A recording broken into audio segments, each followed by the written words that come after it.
नमस्कार दोस्तों, आज हम बात करने वाले हैं भारतीय वायुसेना के सबसे एम्बिशियस प्रोजेक्ट एम का यानी कि एडवांस मीडियम कॉम्बैट एयरक्राफ्ट की, जिसके लिए भारतीय वायुसेना ने एक नई इंजन टेक्नोलॉजी की डिमांड रखी है। दरअसल दोस्तों, भारतीय वायुसेना ने GTRE को एक नया चैलेंज दिया है और एम का मार्क 2 के लिए एक ऐसा इंजन बनाने को कहा है जो सुपर क्रूज कर सके। सिंपल लैंग्वेज में समझें तो भारतीय वायुसेना एम का मार्क 2 के लिए एक ऐसा इंजन चाहती है जो बिना आफ्टर बर्नर्स के सुपरसोनिक स्पीड पर उड़ान भर सके, क्योंकि दोस्तों बिना आफ्टर बर्नर के सुपरसोनिक स्पीड में उड़ने की कैपेबिलिटी दुनिया के गिने चुने फाइटर जेट्स में ही है, जिसके लिए एक पावरफुल और टेक्नोलॉजिकली एडवांस इंजन की आवश्यकता होगी। क्योंकि दोस्तों एम का मार्क 1 की केवल 40 यूनिट ही इंडक्ट की जाने वाली हैं, जबकि एम का मार्क 2 की बात करें तो इसकी प्लान नंबर्स ज्यादा हैं। लगभग 100 से अधिक एयरक्राफ्ट की प्लानिंग है, क्योंकि एम का मार्क 2 के वेरिएंट में इंडिजीनियस इंजन और एडवांस कैपेबिलिटीज होंगी, इसलिए IAF इसे लार्जर नंबर्स में एक्वायर करना चाहती है।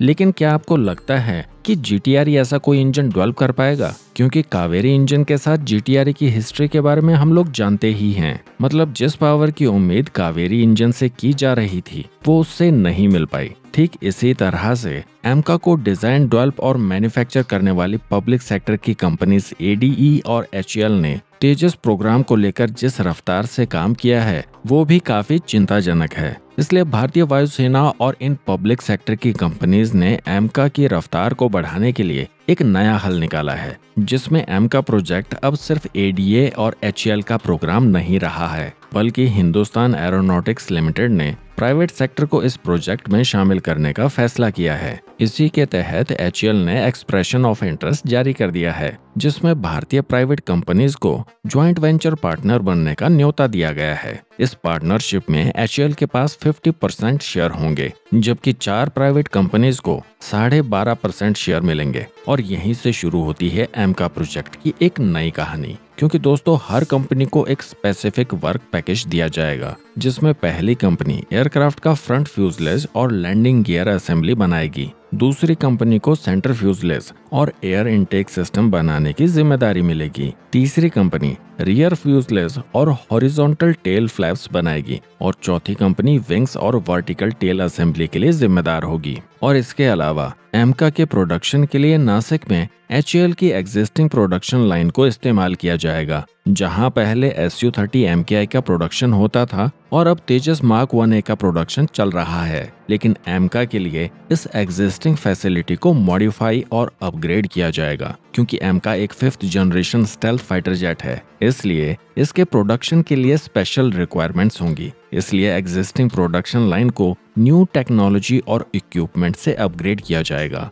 साथ ही कुछ नई असेंबली लाइंस भी ऐड की जाएंगी, यानी कि एक तरह से ये फैसिलिटी हाइब्रिड प्रोडक्शन कैपेबिलिटी वाली होगी, जो दोनों एयरक्राफ्ट का प्रोडक्शन हैंडल कर सकेगी। लेकिन दोस्तों सबसे बड़ा सवाल ये है कि क्या GTRE IAF की इस इंजन डिमांड को पूरा कर पाएगा? दोस्तों यहाँ हमें एक इम्पोर्टेंट बात समझनी होगी। एमका 2 वेरिएंट्स में आएगा, एमका मार्क 1 और एमका मार्क 2।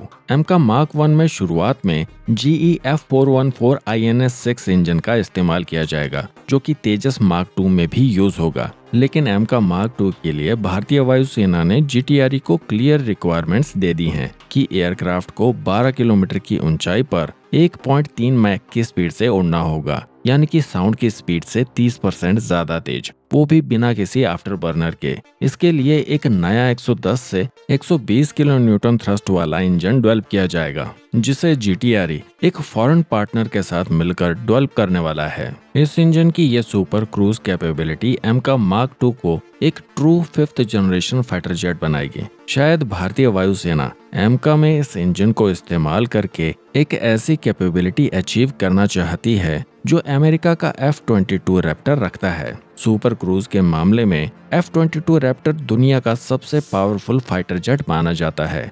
ये फाइटर जेट मार्क 1.6 पर सुपर क्रूज कर सकता है। इसके 2 प्रैट एंड विटनी के F119 PW100 इंजन्स हैं और हर इंजन 156 किलो न्यूटन का थ्रस्ट जनरेट करता है, जिससे ये लंबे समय तक सुपरसोनिक स्पीड मेंटेन कर सकता है, वो भी बिना किसी एक्स्ट्रा फ्यूल कंजप्शन के। और ये कैपेबिलिटी F-22 को एयर सुपीरियोरिटी मिशंस के लिए आइडल बनाती है। आपको जानकर हैरानी होगी कि दुनिया के सबसे एडवांस फाइटर जेट माने जाने वाले F-35 में भी इस तरह की सुपर क्रूज कैपेबिलिटी नहीं है। लेकिन सवाल अब भी वही है, क्या GTRE ये कर पाएगा? क्योंकि अभी तक ये भी फाइनल नहीं हो पाया है कि GTRE के साथ कोलैबोरेशन करने वाला वो फॉरेन पार्टनर कौन होगा। तो दोस्तों, आपको इसके बारे में क्या लगता है? कमेंट करके जरूर बताएं। अगर आप डिफेंस, स्ट्रेटेजिक अफेयर और स्पेस टेक्नोलॉजी से जुड़ी वीडियोस को देखना पसंद करते हैं तो द क्रॉनिकल पोस्ट चैनल को सब्सक्राइब कर लें। हम जल्द ही मिलेंगे एक नए टॉपिक के साथ। Till then, take care. जय हिंद।